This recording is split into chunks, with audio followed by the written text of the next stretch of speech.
Oke, bismillah. Assalamualaikum warahmatullahi wabarakatuh. Semangat pagi. Oke, Sobat Tiji, Sobat Pembelajar.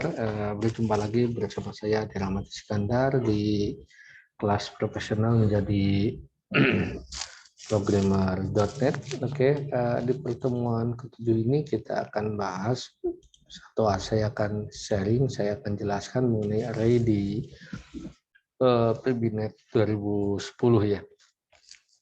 Oke, jadi array itu apa? Array ini adalah kita bisa sebutkan sebagai kumpulan dari tipe data yang menampung nilai sejenis ya. Jadi kalau kita perbedakan dari variabel biasa dengan array, kalau variabel biasa itu kan kita akan simpan satu simpanan data sifatnya di satu memori gitu ya, tunggal gitu ya. Misalkan kita akan simpan suatu nilai sebanyak 5, katakanlah kita memerlukan variabel, katakanlah variabel X, X1 tipenya katakanlah float, X2 float, X3 float, terus X4 sampai X5 ya. Nah, kalau kita misalkan ingin membuat data sekaligus, maka kita bisa membuat dalam menggunakan array ini. Jadi misalkan kita set datanya, kita akan set sebanyak 100 data, katakanlah yang nilainya itu adalah tipenya floating point atau pecahan, bisa float, bisa double. Kan kita gunakan array ya. Oke, di dalam .NET ini tadi ya menampung tipe data yang sejenis. Kalau float gitu ya. Kalau misalkan integer itu. Kalau misalkan string gitu ya. Nah, kita akan di pertemuan ini akan membahas langsung coding, mempraktekkan membuat array. Ini adalah rancangan yang akan saya buat dari sumbernya dari buku judulnya Dasar-dasar Programmer dengan .NET. Pengarangnya adalah Ade Rahmat Iskandar, penerbit Elex Media Komputindo 2020 ya. Atau saya sendiri ya, silakan teman-teman bisa didapatkan bukunya di Gramedia ya untuk lebih jelas memahaminya. Oke, di sini kita akan merancang, nanti ada suatu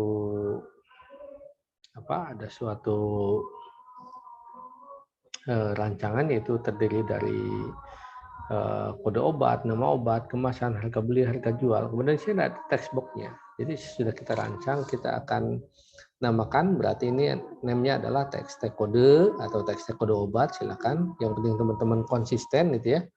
Misalkan txt nama tanpa spasi tentu saja, karena ini akan menjadi nama variabel. Txt kemasan, txt harga beli, txt harga jual. Ini kita namakan BTN simpan, ini BTN keluar. Nah, kemudian kita menambahkan ada satu komponen namanya combo box. Katakanlah kita namakan ini CMB kelamin ya, CMB CMB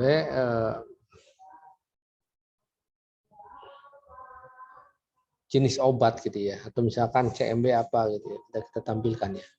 Kemudian ini adalah tampilkan data button. Nanti ketika kita klik, si list yang ada di combo box ini akan tampil. Misalkan di combo box ini atau combo box jenis katakanlah tampilan, CMB jenis tampilan, kita akan tampilkan katakanlah kode berdasarkan kode obat. Maka yang tampil berdasarkan kode obatnya saja. Kita klik berdasarkan nama obat, yang tampil di sini berdasarkan nama obat saja. Kita ingin tampilkan berdasarkan kemasan, kita ingin tampilkan berdasarkan harga beli, kita ingin tampilkan berdasarkan harga jual gitu ya. Ini akan kita buat. Saya langsung menjelaskan ke dalam codingannya rekan-rekan. Sobat Tiji, oke, saya share screen. Ini adalah rancangan yang barusan saya rancang, saya atur propertiesnya, kemudian saya codingkan ya, biar waktunya tidak terlalu lama, efisien, tetapi teman-teman bisa mempraktekkan dengan cara yang program yang sudah diujikan, teman-teman lebih banyak eksplorasi keilmuannya, sehingga dapat menjadi programmer yang banyak berlatih ya. Jadi kita sedikit less konsep, many codes gitu ya. Ini saya sudah tambahkan, ini ada beberapa label, ada kode obat, nama obat, kemasan, harga beli, harga jual. Ini saya sudah namakan txt kode obat. Ini TXT nama, name-nya ini TXT kemasan, ini TXT harga beli, ini TXT harga jual. Ini saya namakan CMB list obat. Jadi listnya akan membaca ke sini atau CMB silakan teman-teman misalkan inginnya cek combo box apa misalkan data, silakan bebas. Yang penting konsisten kalau kita menamakan variabel ya. Ini saya namakan button tampilkan. Nah, di list data di sini nanti akan tampil data dari sini. Di combo box ini jangan lupa di itemnya tambahkan sobat Digi, sobat pembelajar. Di sini klik di button ya. Kemudian katakanlah kita tuliskan kode obat, nama obat, kemasan, harga beli, harga jual. Jadi di dalam berbesar array ini kan ini adalah indeks keterurutan ya. Indeks ini dari 0, ini ke 1, ini ke 2, ini ke 3, ini ke 4. Jadi kalau datanya ada 5 itu dibacanya dari 0 sampai 4 gitu ya. Nah, kemudian kita sekarang akan buat codingnya. Saya jelaskan codingnya. Oke, nama project yang kita buat tadi ketika saya namakan di sini di teksnya adalah array data obat. Maka di sini akan tampil ya di title-nya di sini. Kemudian di sini saya namakan button-nya adalah FM array ya. Oke, di sini. Oke, selanjutnya saya jelaskan script-nya. Berarti otomatis namanya akan jadi public class FM array sesuai dengan nama si POM-nya. Nah, kita akan mendeklarasikan ada private index data as byte 5. Jadi kita mendeklarasikan ini menggunakan objek modifier-nya private. Jadi kalau di konsep OOP nanti kita bahas atau teman-teman bisa lihat di materi di kelas DigiScience juga, materi di pre-class mengenai pemrograman presentasi objek dengan Java. Karena konsep OOP-nya akan sama. Di sana saya sudah jelaskan kenapa private, kenapa public gitu ya. Oke, private index data as byte sama dengan 0, private jumlah data as byte 5. Jadi kita mendeklarasikan nanti jumlah data untuk array ini, tipe datanya byte. Byte itu keterurutan, sama dengan integer, coba lebih sedikit jangkauannya. Kalau di Pascal itu sampai 0 sampai 5.000 kalau tidak salah ya. Kalau integer dari min 32.767 sampai 32.767 gitu ya. Nah, kemudian kode obat 5, kode obat itu 5 berarti kode obatnya itu tadi maksimumnya 5 gitu untuk indeksnya gitu ya. Nama obat juga sama sesuai yang dideklarasikan. Kemasan 5 as string.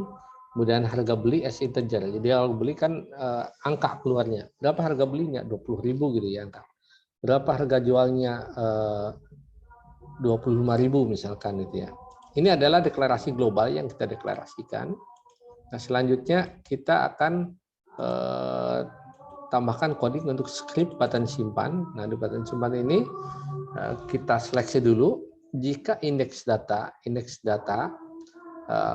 lebih besar sama dengan jumlah data kurang 1, dan maka kita tampilkan listnya sudah penuh. Artinya gini, kalau data yang kita inputkan tadi maksimumnya 5 dan datanya udah diinput dari 1, 2, 3, 4, 5, maka ketika diinput data yang ke-6, list min 1 karena dari 0 ya indeksnya, dia itu akan harus memberikan pesan listnya sudah penuh. Else jika tidak, artinya selama datanya kurang dari 5 yang kita deklarasikan. Ini 5 ini contoh ya teman-teman ya. Nanti sobat Digi bisa otak-atik, misalkan diganti 10 semuanya ya. Berarti nanti jangkauannya sampai 10 gitu. Karena array itu kan kita selain tipe datanya yang sejenis, kita harus deklarasikan bahwa array ini berapa sih pesanan kita ke memori ingin memesannya gitu ya, pemesan alamatnya gitu. Oke, selanjutnya ini jika masih di bawah tadi data yang maksimum atau data yang batasnya sih tadi sampai 5, maka kita bisa melakukan kode obat indeks data diisi dengan txt kode obat titik teks. Jadi kita akan menginputkan nanti di txt kode obat itu untuk diinputkan adalah untuk kode obat gitu ya. Kemudian nama obat diinputkan di komponennya teks nama obat. Kemasan di teks kemasan. Kemudian harga beli. Nah, ini untuk karena harga beli tipenya integer tadi kita harus konversi menggunakan check-in ya. Check-in teks harga beli dot text, harga jual juga sama, check-in harga jual dot text. Nah, kemudian indeks datanya indeks data plus 1, ini datanya akan nambah ya. Kemudian semua pilnya dikosongkan. Kode obat, nama, kemasan, harga beli, harga jual dan selanjutnya. Oke, selanjutnya kita lihat di button tampilkan. Ketika di button tampilkan, maka kita di sini akan menampilkan, kita memerlukan variabel untuk counter pengulang. Kita deklarasikan, katakanlah i ya.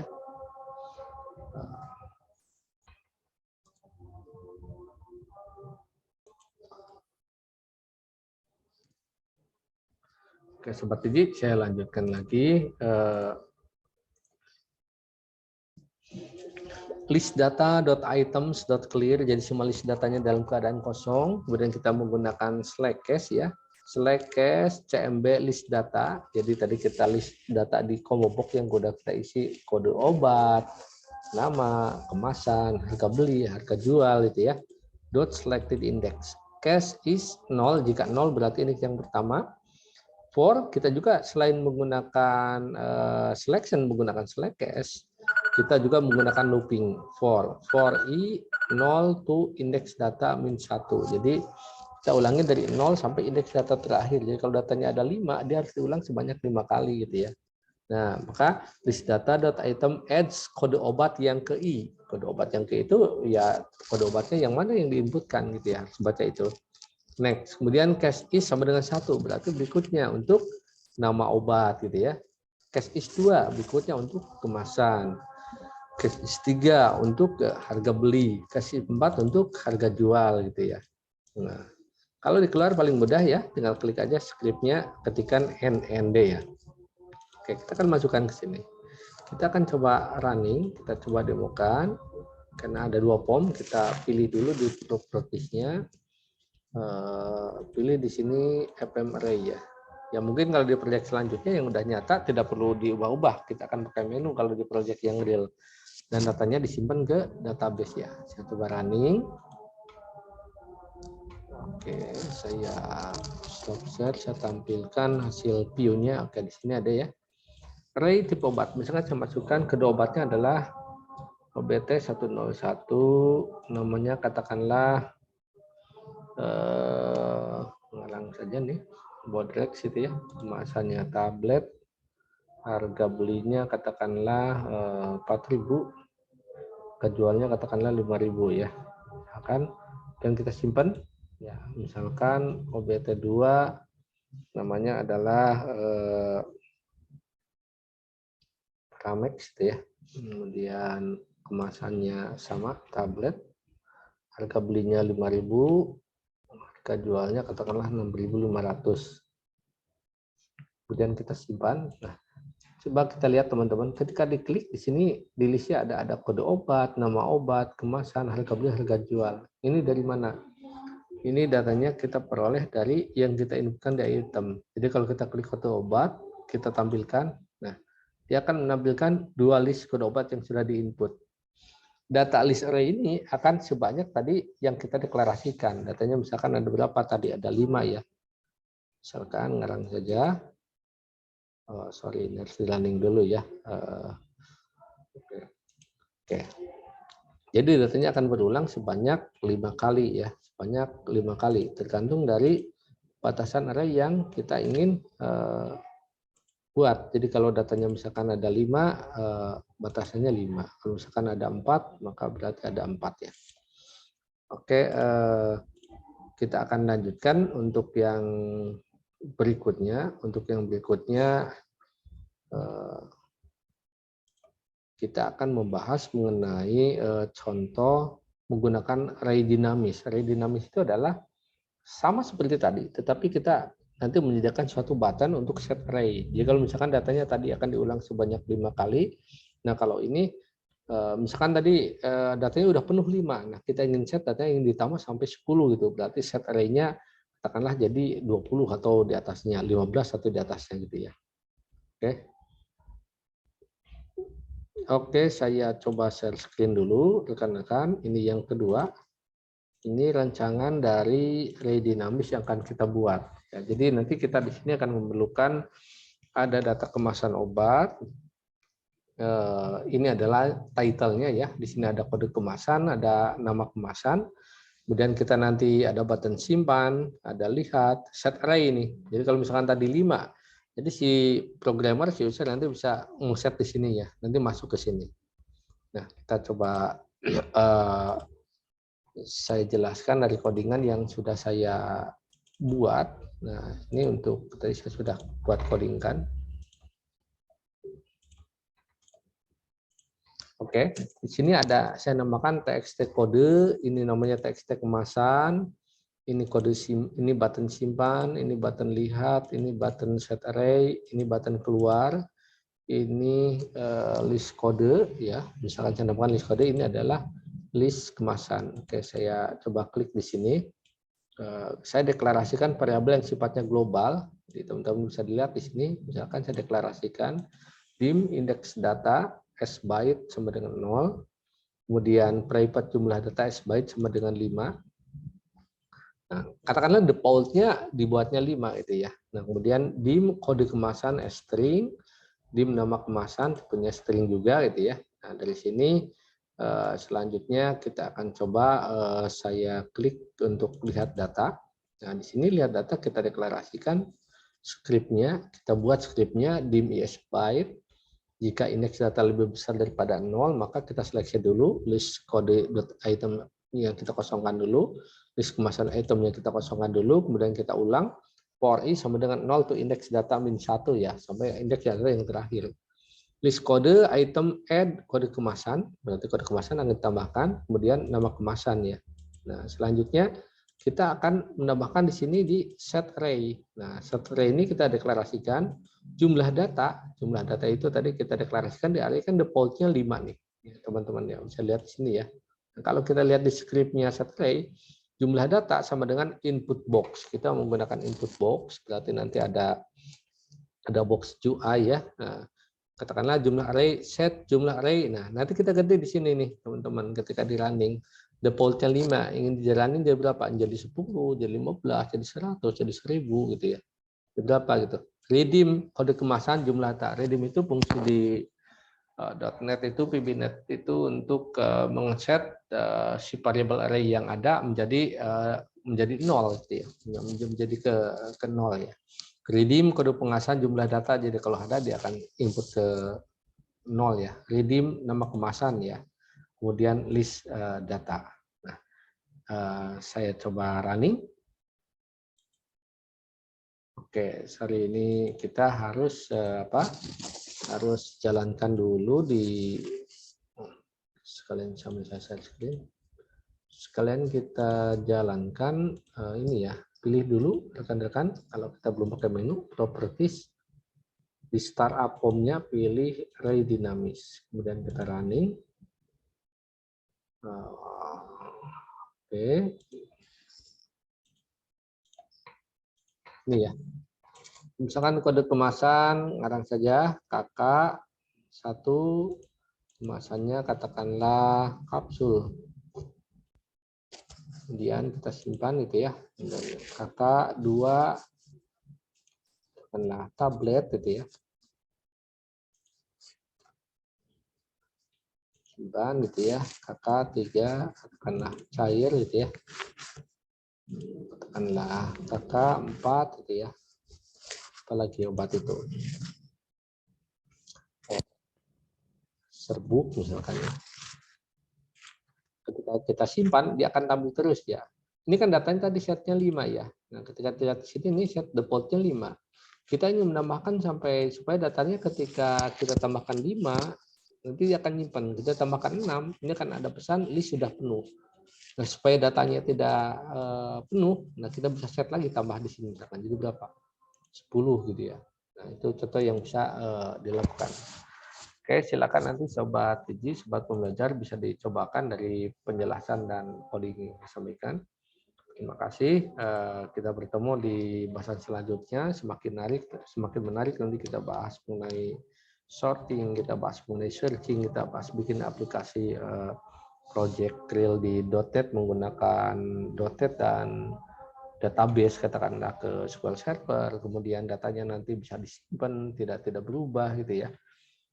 Menggunakan UI, menggunakan menu gitu ya. Oke, sampai bertemu di pertemuan selanjutnya. Terima kasih, semoga bermanfaat buat kehidupan rekan-rekan. Assalamualaikum warahmatullahi wabarakatuh.